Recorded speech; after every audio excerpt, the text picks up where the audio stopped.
संयुक्त किसान मोर्चा ने केंद्र की MSP कमेटी नूं खारिज कर दिता है। SKM ने साफ किया है कि मोर्चा कमेटी लिए कोई भी नाम नहीं देवेगा। किसान लीडर ने कमेटी उपर कई इतराज जताए ने।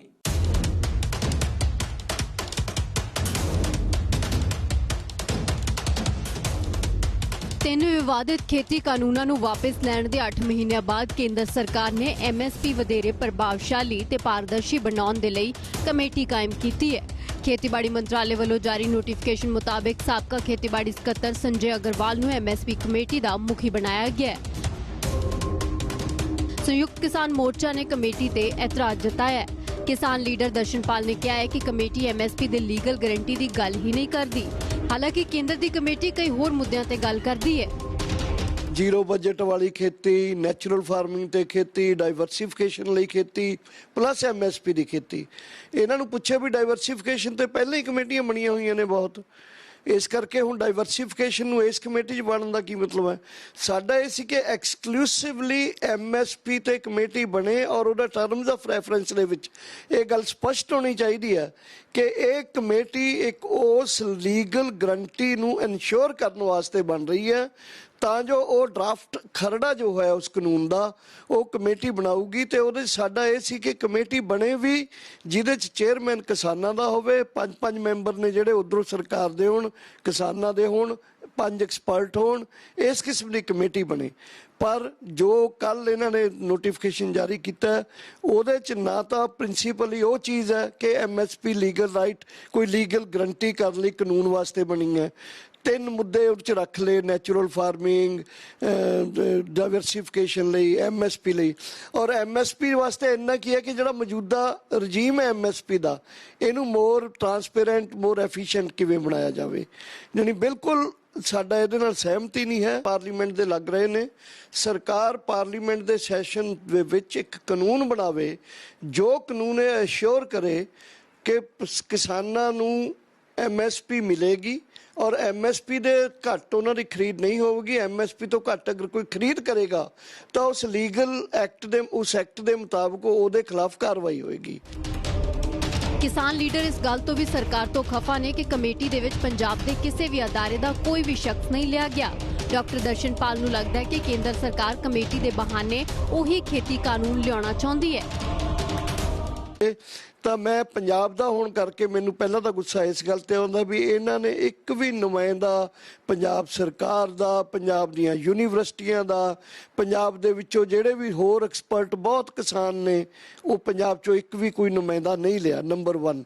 नंबर 2 कमेटी बारे मैं कहना चाहुंदा कि जिहड़ा बंदा चेयरमैन बनाया हुण SS अग्रवाल चेयरमैन बनाया, ਜਿਹੜੇ ਪੁਰਾਣੇ ਸੈਕਟਰੀ ਸੀਗੇ ਐਗਰੀਕਲਚਰ ਦੇ, ਉਦੋਂ ਅਗਰਵਾਲ ਸੈਕਟਰੀ ਸੀ ਜਦੋਂ ਇਹ ਰਜੀਮ 3 ਕਾਨੂੰਨਾਂ ਵਾਲਾ ਬਣਾਇਆ ਇਹਨਾਂ ਨੇ ਲੈ ਕੇ ਆਂਦਾ।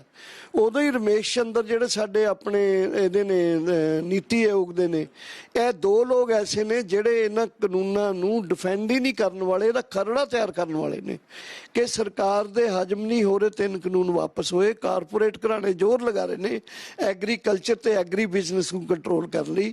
सरकार किसानां दे कुछ नुमाइंदे पाके वो कानून वापस लैके आउणा चाहुंदी है।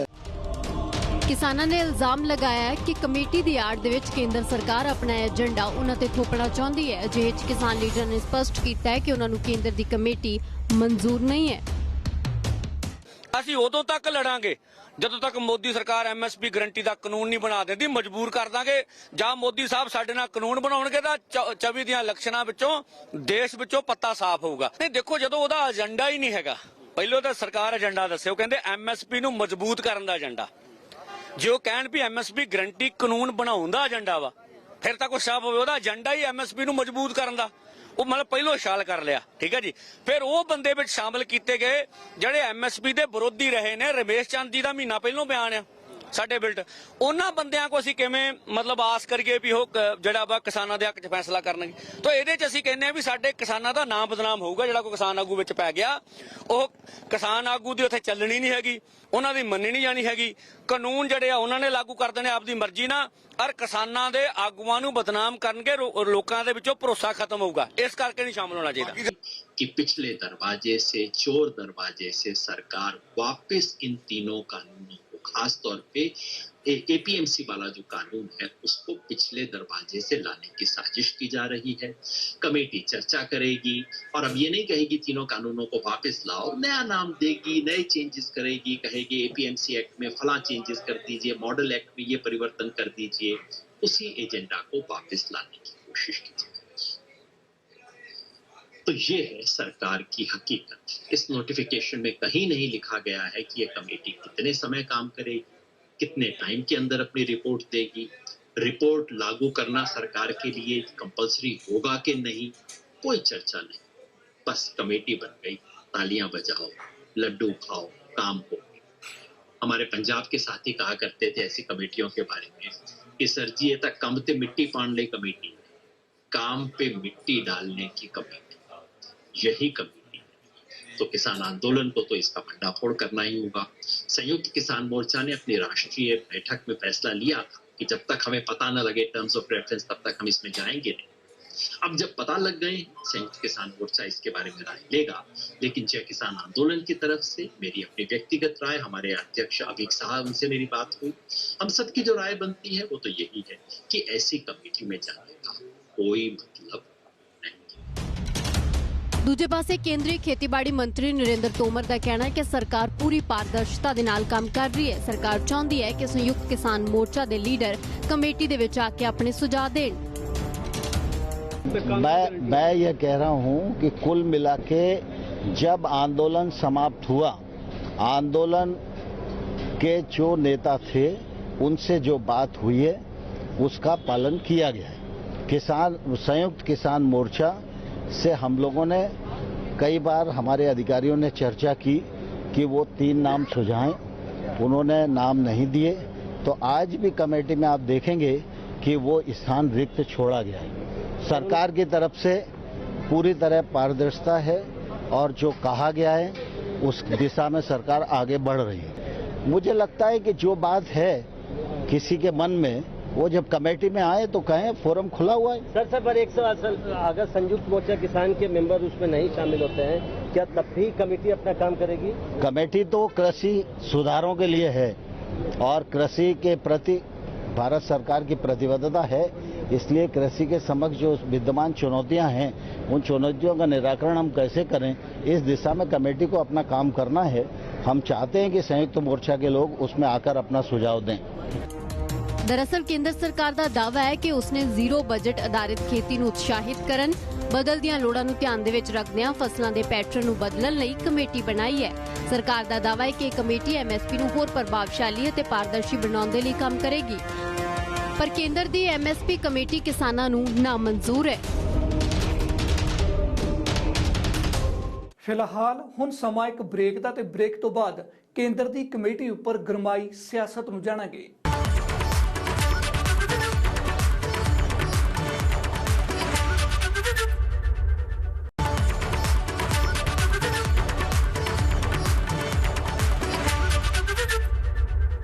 ਕੇਂਦਰ ਦੀ ਐਮਐਸਪੀ ਕਮੇਟੀ ਉੱਪਰ ਸਿਆਸਤ ਭੱਗ ਗਈ ਹੈ। ਖਾਸ ਕਰ ਪੰਜਾਬ ਦੇ ਲੀਡਰਾਂ ਨੇ ਮੋਦੀ ਸਰਕਾਰ ਨੂੰ ਘੇਰਿਆ ਹੈ।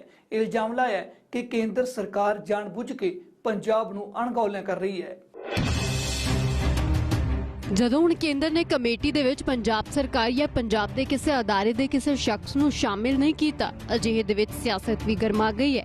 ਪੰਜਾਬ ਦੇ ਖੇਤੀਬਾੜੀ ਮੰਤਰੀ ਕੁਲਦੀਪ ਧਾਲੀਵਾਲ ਦਾ ਕਹਿਣਾ ਹੈ ਕਿ ਕੇਂਦਰ ਨੇ ਜਾਣਬੁੱਝ ਕੇ ਖੇਤੀ ਪ੍ਰਧਾਨ ਸੂਬੇ ਪੰਜਾਬ ਨੂੰ ਅਣਗੌਲਿਆਂ ਕੀਤਾ ਹੈ। ਕਮੇਟੀਆਂ ਬਣਨੀਆਂ ਚਾਹੀਦੀਆਂ, ਐਮਐਸਪੀ ਮਿਲਣੀ ਚਾਹੀਦੀ ਹੈ, ਬਟ ਜੇ ਤੁਸੀਂ ਪੰਜਾਬ ਵਰਗੇ ਸੂਬੇ ਨੂੰ, ਜਿਹੜਾ ਖੇਤੀ ਆਧਾਰਿਤ ਸੂਬਾ ਜਿਹਨੇ ਸਾਰੇ ਦੇਸ਼ ਨੂੰ ਹੁਣ ਤੱਕ ਅੰਨ ਪੈਦਾ ਕਰਕੇ ਦਿੱਤਾ, ਉਸ ਸਟੇਟ ਦੇ ਤੁਸੀਂ ਉਹਨੂੰ ਇਗਨੋਰ ਕਰਦੇ ਹੋ, ਉੱਥੋਂ ਦਾ ਕੋਈ ਲੀਡਰ ਨਹੀਂ ਉੱਚ ਪਾਉਂਦੇ, ਤੇ ਮੇਰਾ ਖਿਆਲ ਬਹੁਤ ਗਲਤ ਗੱਲ ਹੈ। ਔਰ ਉਹਦਾ ਜਿਹੜਾ ਚੇਅਰਮੈਨ ਤੁਸੀਂ ਇੱਕ ਰਿਟਾਇਰਡ ਬੰਦੇ ਨੂੰ ਬਣਾ ਦਿਓ, ਉਹ ਬੀਜੇਪੀ ਦੇ ਹਮਾਇਤੀ ਨੂੰ ਬਣਾ ਦਿਓ, ਇਹ ਬਹੁਤ ਹੀ ਮਤਲਬ ਸੈਂਟਰ ਸਰਕਾਰ ਨੇ ਗਲਤ ਕੰਮ ਕੀਤਾ। ਸਹੀ ਮਾਇਨੇ 'ਚ ਪੰਜਾਬ ਨੂੰ ਨੁਮਾਇੰਦਗੀ ਨਾ ਦੇਣੀ, ਪੰਜਾਬ ਨਾਲ ਬੜਾ ਵੱਡਾ ਧੱਕਾ, ਗਦਾਰੀ ਹੈ। ਇਸ ਚੀਜ਼ ਨੂੰ ਮਤਲਬ ਮੈਂ ਕੰਡੈਮ ਵੀ ਕਰਦਾ, ਨਿੰਦਾ ਵੀ ਕਰਦਾ। ਚਾਹੀਦਾ ਤਾਂ ਇਹ ਕਿ ਪੰਜਾਬ ਦਾ ਚਾਹੇ ਸੀਐਮ ਹੁੰਦਾ, ਐਗਰੀਕਲਚਰ ਮਿਨਿਸਟਰ ਦਾ, ਕੋਈ ਹੋਰ ਵੱਡਾ ਕਿਸਾਨ ਲੀਡਰ ਵੀ ਹੁੰਦਾ, ਸਾਡਾ ਮਨ ਖੁਸ਼ ਹੁੰਦਾ, ਪਰ ਉਹਨਾਂ ਨੇ ਨਹੀਂ ਪਾਇਆ। ਬਹੁਤ ਦੁੱਖ ਦੀ ਗੱਲ। ਪੰਜਾਬ ਸੂਬਾ ਯਾਰ ਸਾਰੇ ਦੇਸ਼ ਨੂੰ ਅੰਨ ਦੇਣ ਵਾਲਾ, ਦੇਸ਼ ਨੂੰ ਆਜ਼ਾਦ ਕਰਾਉਣ ਵਾਲਾ, ਅੱਜ ਤੁਸੀਂ ਕਮੇਟੀਆਂ ਤੋਂ ਇਗਨੋਰ ਕਰ ਰਹੇ ਹੋ ਪੰਜਾਬ ਨੂੰ। ਕਿਉਂ ਜਾਵਾਂਗੇ ਅਸੀਂ? ਤਾਂ ਪੰਜਾਬ ਸਰਕਾਰ ਦਾ ਸਟੈਂਡ ਇਸ ਤੇ ਕੀ ਰਹਿਣ ਵਾਲਾ ਕਮੇਟੀ ਲਈ? ਬਿਲਕੁਲ ਅਸੀਂ ਮਤਲਬ ਜਿਹੜਾ ਇਹਦੀ ਕੰਡੈਮਨੇਸ਼ਨ ਕਰਦੇ ਆ, ਨਿੰਦਾ ਕਰਦੇ ਆ। ਉਹਨਾਂ ਦਾ ਫੈਸਲਾ ਜਿਹੜਾ ਉਹ ਦੇਸ਼ ਵਿਰੋਧੀ ਵੀ ਆ ਤੇ ਪੰਜਾਬ ਵਿਰੋਧੀ ਵੀ ਆ। ਆਮ ਆਦਮੀ ਪਾਰਟੀ ਵੱਲੋਂ ਰਾਜ ਸਭਾ ਮੈਂਬਰ ਰਾਘਵ ਚੱਡਾ ਨੇ ਸੰਸਦ ਦੇ ਵਿੱਚ ਕੰਮ ਰੋਕੂ ਮਤਾ ਲਿਆਂਦਾ ਸੀ। ਮੰਗ ਕੀਤੀ ਕਿ ਇਸ ਗੰਭੀਰ ਮੁੱਦੇ ਤੇ ਪਹਿਲਾਂ ਚਰਚਾ ਕੀਤੀ ਜਾਏ। ਦੁੱਖ ਦੀ ਗੱਲ ਇਹ ਹੈ ਕਿ ਜਿਹੜੀ ਕਮੇਟੀ ਅੱਜ ਬਣਾਈ ਗਈ ਹੈ ਉਸ ਕਮੇਟੀ ਚੋਂ ਪੰਜਾਬ ਨੂੰ ਬਾਹਰ ਰੱਖਿਆ ਗਿਆ ਹੈ। ਫੂਡ ਬੋਲ ਆਫ ਇੰਡੀਆ ਕਹਿਲਾਉਣ ਵਾਲਾ ਸਾਡਾ ਪੰਜਾਬ ਐਮਐਸਪੀ ਕਮੇਟੀ ਤੋਂ ਬਾਹਰ ਰੱਖਿਆ ਗਿਆ ਹੈ। ਸਰਕਾਰ ਨੇ ਇੱਕ ਵਾਰ ਫਿਰ ਸੇ अपना पंजाब विरोधी चेहरा दिखा दिता है। कमेटी दे विच जेड़े मैंबर्स नूं बंदियां नूं शामिल किया गया है वो या तो बीजेपी दे मैंबर है या फिर काले कानूना दे सपोर्टर। क्या इहो जे लोकां तो किसानां दे भले दी उम्मीद की जा सकती है? उधर कांग्रेस ते अकाली दल ने भी केंद्र सरकार दी कमेटी ते सवाल चुके ने। ਤੇ ਜਿਹੜੀ ਪ੍ਰਿੰਸੀਪਲ ਐਗਰੇਰੀਅਨ ਸਟੇਟ ਪੰਜਾਬ ਦੀ ਹੈ, ਗਵਰਨਮੈਂਟ ਦਾ ਕੋਈ ਨੋਮੀਨੀ ਹੈਗਾ, ਭਾਵੇਂ ਅੱਜ ਗਵਰਨਮੈਂਟ ਕਿਸੇ ਦੀ ਵੀ ਹੋਵੇ, ਪਰ ਜਿਹੜੀ ਸਭ ਤੋਂ ਇੰਪੋਰਟੈਂਟ ਸਟੇਟ ਹੈ, ਜਿਸ ਸਟੇਟ ਨੇ ਇਸ ਮੁੱਦੇ ਨੂੰ ਹਰਿਆਣੇ ਨਾਲ ਜੁੜ ਕੇ ਔਰ ਉਸ ਤੋਂ ਬਾਅਦ ਪੂਰੇ ਦੇਸ਼ ਵਿੱਚ ਇਸ ਸੋਚ ਨੂੰ ਬੜਾ ਵੱਡਾ ਹੁੰਗਾਰਾ ਮਿਲਿਆ, ਜੇ ਤੁਸੀਂ ਉੱਥੋਂ ਜਿੱਥੋਂ ਇਸ ਗੱਲ ਦੀ ਸ਼ੁਰੂਆਤ ਹੋਈ ਸੀ, ਜੇ ਤੁਸੀਂ ਉੱਥੋਂ ਹੀ ਗਵਰਨਮੈਂਟ ਦੇ ਨੋਮੀਨੀ, ਪੋਲੀਟੀਕਲ ਨੋਮੀਨੀਜ਼ ਔਰ ਆਫ ਕੋਰਸ ਜਿਹੜੇ ਸਾਡੇ ਕਿਸਾਨ ਜਥੇਬੰਦੀਆਂ ਹੈਗੀਆਂ ਜਿਨ੍ਹਾਂ ਨੇ ਅੱਗੇ ਲੜ ਕੇ ਇਸ ਦੇ ਵਿੱਚ ਬੜਾ ਅਹਿਮ ਯੋਗਦਾਨ ਪਾਇਆ, ਜੇ ਤੁਸੀਂ ਉਹਨਾਂ ਨੂੰ ਪਹਿਲਾਂ ਹੀ ਇਸ ਦੀ ਡਿਸਕਸ਼ਨ ਵਿੱਚ ਲੈ ਕੇ ਕਮੇਟੀ ਨਹੀਂ ਬਣਾਓਗੇ, ਫਿਰ ਕਿਸ ਕਿਸਮ ਦਾ ਵਿਸ਼ਵਾਸ ਤੁਸੀਂ ਮੰਨ ਕੇ ਚੱਲਦੇ ਹੈਗੇ ਹੋ ਉਸ ਕਮੇਟੀ ਵਿੱਚ ਸਟੇਕ ਹੋਲਡਰਸ ਦਾ? ਜਿਵੇਂ ਪੰਜਾਬ ਦੇ ਲੋਕ ਹੈਗੇ ਆ, ਪੰਜਾਬ ਦੇ ਕਿਸਾਨ ਹੈਗੇ ਆ ਔਰ ਭਾਰਤ ਦੇ ਬਾਕੀ ਪ੍ਰਾਂਤਾਂ ਦੇ ਕਿਸਾਨ ਹੈਗੇ ਆ, ਕਿਵੇਂ ਉਸ ਕਮੇਟੀ ਵਿੱਚ ਵਿਸ਼ਵਾਸ ਰੱਖਣਗੇ? ਇੱਕ ਮਾਈਂਡਸੈਟ ਬਣਿਆ ਹੁੰਦਾ ਕਿਸੇ ਬੰਦੇ ਦਾ ਕਿਸੇ ਸਬਜੈਕਟ ਦੇ ਉੱਤੇ। ਜੇ ਉਹਨਾਂ ਦਾ ਮਾਈਂਡਸੈਟ ਪਹਿਲਾਂ ਨਹੀਂ ਰਿਹਾ ਤੇ ਫਿਰ ਇਹਦੇ 'ਚ ਮੁਸ਼ਕਲ ਵੀ ਆਏਗੀ। ਚੰਗਾ ਹੁੰਦਾ ਜੇ ਨਵੇਂ ਚਿਹਰੇ ਹੁੰਦੇ, ਉਹ ਨਵੇਂ ਸਿਰੇ ਤੋਂ ਸਾਰਿਆਂ ਦੀ ਗੱਲ ਨੂੰ ਖੁੱਲ੍ਹੇ ਮਨ ਦੇ ਨਾਲ ਸੁਣ ਲੈਂਦੇ, ਕਿਉਂਕਿ ਕਿਤੇ ਪਹਿਲਾਂ ਹੀ ਜਿਹੜੀ ਪ੍ਰੀ ਕਨਸੀਵਡ ਮਨ ਦੇ ਵਿੱਚ ਬਣੀ ਹੋਈ ਧਾਰਨਾ ਜੇ ਉਹ ਹਾਵੀ ਹੋਣ ਲੱਗ ਗਈ, ਫਿਰ ਐਮਐਸਪੀ ਜੋ ਲੋਕੀ ਚਾਹੁੰਦੇ ਆ ਉਹਦੇ ਮੁਤਾਬਕ ਸੋਲੂਸ਼ਨ ਨਹੀਂ ਨਿਕਲਦਾ। ਇਸ ਕਰਕੇ ਕਈ ਤਰ੍ਹਾਂ ਦੀਆਂ ਰਿਜ਼ਰਵੇਸ਼ਨ ਹੈ। ਇਸ ਕਰਕੇ ਮੈਂ ਸਹਿਮਤ ਹਾਂ ਜਿਹੜੇ ਜਥੇਬੰਦੀਆਂ ਵੀ ਸਵਾਲ ਕਰ ਰਹੀਆਂ ਕਿ ਇਹਦੇ 'ਚ ਵਿਸ਼ਵਾਸ ਲੋਕਾਂ ਦਾ ਲੈਣਾ ਕਮੇਟੀ ਨੂੰ ਬਹੁਤ ਇੰਪੋਰਟੈਂਟ ਹੈ। ਦੂਜੇ ਪਾਸੇ ਕੇਂਦਰੀ ਖੇਤੀਬਾੜੀ ਮੰਤਰੀ ਨਰਿੰਦਰ ਤੋਮਰ ਦਾ ਦਾਅਵਾ ਹੈ ਕਿ ਵਿਰੋਧੀ ਧਿਰਾਂ ਸਿਰਫ ਸਿਆਸਤ ਕਰ ਰਹੀਆਂ ਨੇ। ਸਰਕਾਰ ਕਿਸਾਨਾਂ ਦੀਆਂ ਸਮੱਸਿਆਵਾਂ ਲਈ ਗੰਭੀਰ ਹੈ ਤੇ ਸਾਰੀਆਂ ਜ਼ਰੂਰੀ ਧਿਰਾਂ ਨੂੰ ਕਮੇਟੀ 'ਚ ਸ਼ਾਮਿਲ ਕੀਤਾ ਗਿਆ ਹੈ। विपक्ष की रुचि किसानों की और आम जन की समस्याओं में नहीं है। विपक्ष की रुचि सिर्फ राजनीति करके विकास और जन कल्याण को रोकने की है। भारतीय जनता पार्टी की सरकार और प्रधानमंत्री नरेंद्र मोदी जी किसानों के हितों के प्रति प्रतिबद्ध हैं और आने वाले कल में भी रहेंगे। पिछले दिनों किसानों की समस्याओं पर विचार करने के लिए माननीय प्रधानमंत्री जी ने कहा था कि एमएसपी को प्रभावी और पारदर्शी बनाने, प्राकृतिक खेती पर बल देने और क्रॉप डाइवर्सिफिकेशन जैसे विषयों पर विचार करने के लिए एक समिति बनाएंगे। प्रधानमंत्री जी के घोषणा के अनुसार सरकार ने समिति का गठन कर दिया है। गजट नोटिफिकेशन हो गया है। इस समिति में किसान भी हैं, अर्थशास्त्री भी हैं, राज्य सरकारें भी हैं, नीति आयोग भी है और बाकी जो आवश्यक पक्ष होने चाहिए सभी पक्षों को इस समिति में शामिल किया गया है। यह समिति अपना कामकाज प्रारंभ करेगी और कृषि को और उन्नत बनाने के लिए और कृषि के समक्ष विद्यमान चुनौतियों का कैसे सामना करें, उसके लिए किस प्रकार की योजनाएं बनाएं, इस मामले में सलाह और सुझाव सरकार को देगी। ਚਾਹੇ ਸਰਕਾਰ ਸਫਾਈ ਦੇ ਰਹੀ ਹੈ ਪਰ ਸਵਾਲ ਵੱਡੇ ਨੇ। ਜਿਹੜੇ ਸੂਬਿਆਂ ਦੇ ਕਿਸਾਨ ਅੰਦੋਲਨ ਦੇ ਵਿੱਚ ਮੋਹਰੀ ਸਨ ਉਹਨਾਂ ਸੂਬਿਆਂ ਨੂੰ ਹੀ ਕਮੇਟੀ ਤੋਂ ਮਨਫੀ ਕਿਉਂ ਕੀਤਾ ਗਿਆ? ਲੋੜ ਸੀ ਖਾਸ ਕਰਕੇ ਪੰਜਾਬ ਤੋਂ ਕਿਸਾਨਾਂ ਤੋਂ ਇਲਾਵਾ ਹੋਰ ਨੁਮਾਇੰਦੇ ਵੀ ਲਏ ਜਾਂਦੇ। ਇੱਥੇ ਇੱਕ ਹੋਰ ਬ੍ਰੇਕ ਲਈ ਰੁਕਦੇ ਹਾਂ ਤੇ ਬ੍ਰੇਕ ਤੋਂ ਬਾਅਦ ਕੇਂਦਰ ਦੀ ਕਮੇਟੀ ਵਿਚਲੇ ਨਾਵਾਂ ਬਾਰੇ ਜਾਣਾਂਗੇ।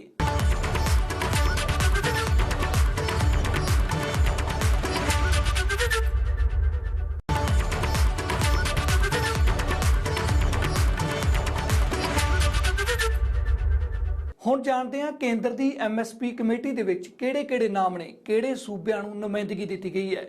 तमाम ਨਾਵਾਂ ਦੀ ਗੱਲ ਕਰਦੇ ਹਾਂ।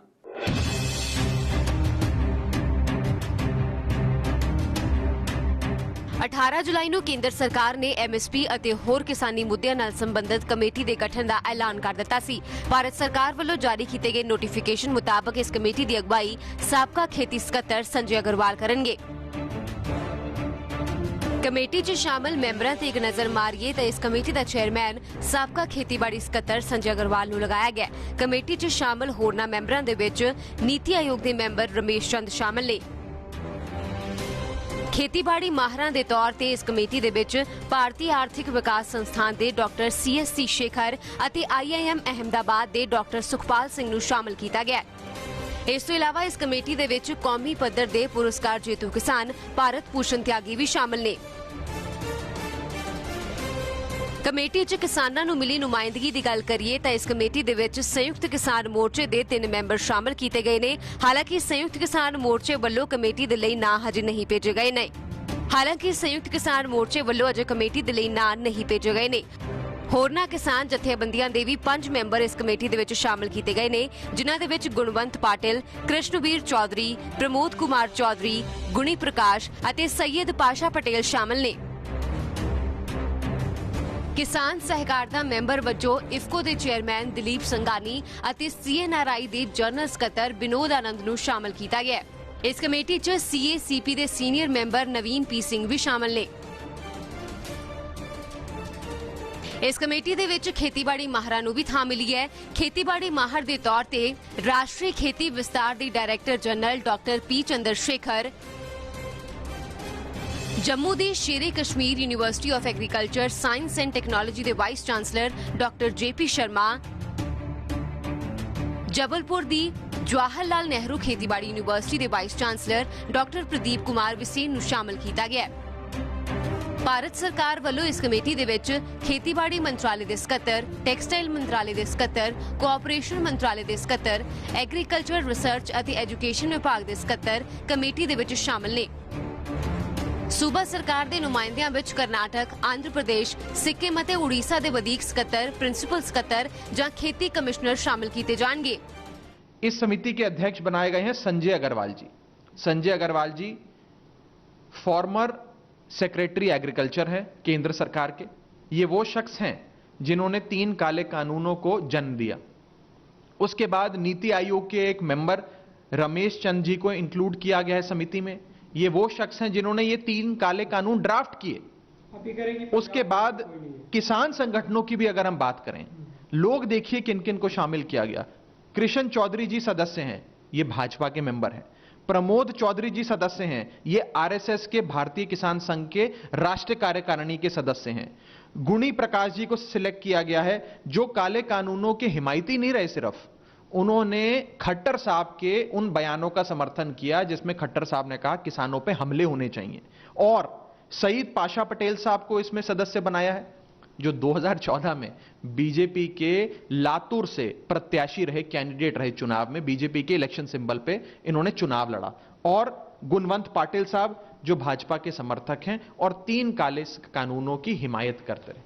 अगर ऐसे लोग इस समिति में होंगे, पंजाब सरकार का कोई प्रतिनिधित्व नहीं होगा, सरकार द्वारा डोमिनेटेड कमेटी होगी, तो क्या ये कमेटी 3 काले कानूनों का जो न्याय है को खारिज कर जो न्याय की हमने मांग करी थी, वो न्याय हमें मिल पाएगा? क्या आपको? बिल्कुल, मैं ये मांग करता हूं कि इस कमेटी को पूरी इमीडिएटली खारिज कर एक नई समिति बनाई जाए जिसमें एक बैलेंस्ड कमेटी हो। और सबसे बड़ी बात, इस समिति से उस एजेंडे को हटा दिया गया है जिस एजेंडे का प्रधानमंत्री जी ने वादा किया था, और वो एजेंडा है MSP को कानूनी गारंटी देना। MSP को कानूनी गारंटी देना इस समिति का एजेंडा ही नहीं है जो टर्म्स एंड कंडीशंस निकल कर आई हैं।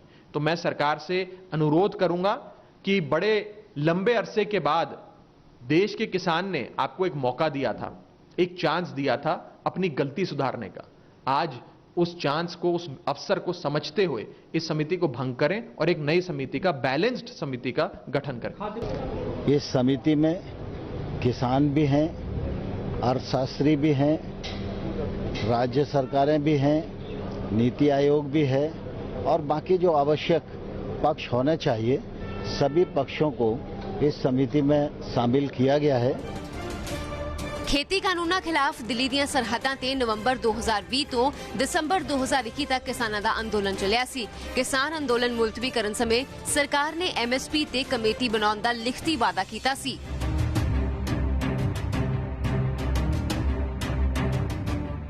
ਹੁਣ ਇੱਕ ਹੋਰ ਬ੍ਰੇਕ ਲਈ ਰੁਕਦੇ ਹਾਂ ਤੇ ਬ੍ਰੇਕ ਤੋਂ ਬਾਅਦ ਕਿਸਾਨਾਂ ਦੇ 1 ਸਾਲ ਤੋਂ ਵੱਧ ਸਮੇਂ ਤੱਕ ਚੱਲੇ ਅੰਦੋਲਨ ਦੀ ਗੱਲ ਕਰਾਂਗੇ।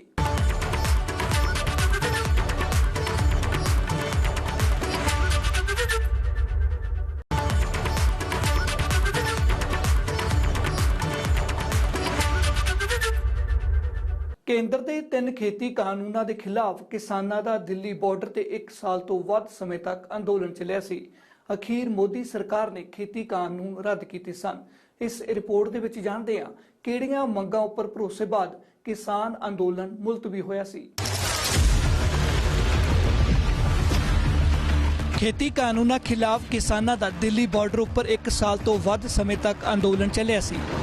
ਇਸ ਅੰਦੋਲਨ ਵਿੱਚ ਖਾਸ ਕਰ ਪੰਜਾਬ ਦੇ ਕਿਸਾਨਾਂ ਦੀ ਵੱਡੀ ਅਤੇ ਭਰਵੀਂ ਸ਼ਮੂਲੀਅਤ ਸੀ। ਇੱਕ ਤਰ੍ਹਾਂ ਨਾਲ ਪੰਜਾਬ ਦੀਆਂ ਕਿਸਾਨ ਜਥੇਬੰਦੀਆਂ ਨੇ ਬਾਕੀ ਜਥੇਬੰਦੀਆਂ ਨਾਲ ਮਿਲ ਕੇ ਇਸ ਅੰਦੋਲਨ ਨੂੰ ਚਲਾਇਆ ਸੀ। 9 ਦਸੰਬਰ 2021 ਨੂੰ ਕਿਸਾਨ ਅੰਦੋਲਨ ਸਸਪੈਂਡ ਹੋਇਆ ਸੀ। ਨਤੀਜਾ ਕਿਸਾਨਾਂ ਨੇ ਦਿੱਲੀ ਬਾਰਡਰ ਉੱਤੇ ਉੱਠਣ ਦਾ ਫੈਸਲਾ ਲਿਆ। ਖੇਤੀ ਕਾਨੂੰਨ ਰੱਦ ਹੋਣ ਬਾਅਦ ਪੈਂਡਿੰਗ ਮੰਗਾਂ ਉੱਪਰ ਕੇਂਦਰ ਦੇ ਭਰੋਸੇ ਬਾਅਦ ਸੰਯੁਕਤ ਕਿਸਾਨ ਮੋਰਚਾ ਨੇ ਅੰਦੋਲਨ ਸਸਪੈਂਡ ਕੀਤਾ ਸੀ। MSP ਤੇ ਕਮੇਟੀ ਵਿੱਚ SKM ਦੇ ਲੀਡਰ ਸ਼ਾਮਲ ਹੋਣਗੇ। ਕਿਸਾਨਾਂ ਨੂੰ MSP ਦੇਣਾ ਪੱਕਾ ਕਰਨਾ ਕਮੇਟੀ ਦਾ ਮੈਂਡੇਟ ਹੋਵੇਗਾ। ਅੰਦੋਲਨ ਦੌਰਾਨ ਕਿਸਾਨਾਂ ਤੇ ਦਰਜ ਕੇਸ ਵਾਪਸ ਹੋਣਗੇ। ਮ੍ਰਿਤਕ ਕਿਸਾਨਾਂ ਦੇ ਪਰਿਵਾਰਾਂ ਨੂੰ ਸੂਬੇ ਮੁਆਵਜ਼ਾ ਦੇਣਗੇ। ਬਿਜਲੀ ਬਿੱਲ SKM ਨਾਲ ਚਰਚਾ ਬਾਅਦ ਸੰਸਦ 'ਚ ਆਵੇਗਾ। ਪਰਾਲੀ ਨੂੰ ਲੈ ਕੇ ਕਿਸਾਨਾਂ ਤੇ ਅਪਰਾਧਿਕ ਧਾਰਾ ਨਹੀਂ ਲੱਗੇਗੀ।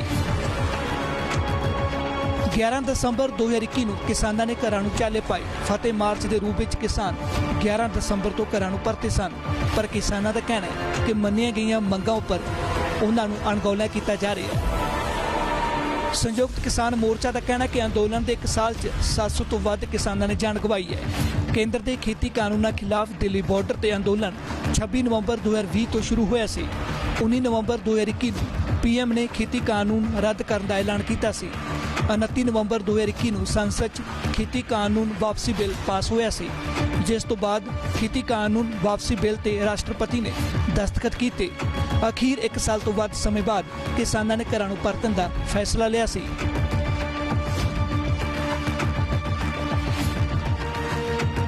ਫਿਲਹਾਲ ਦੇ ਲਈ ਇਹਨਾਂ ਹੀ ਦੇਸ਼ ਦੁਨੀਆ ਦੀਆਂ तमाम ਖਬਰਾਂ ਵੇਖਣ ਲਈ ਤੁਸੀਂ ਵੇਖਦੇ ਰਹੋ ABP ਸਾਂਝਾ।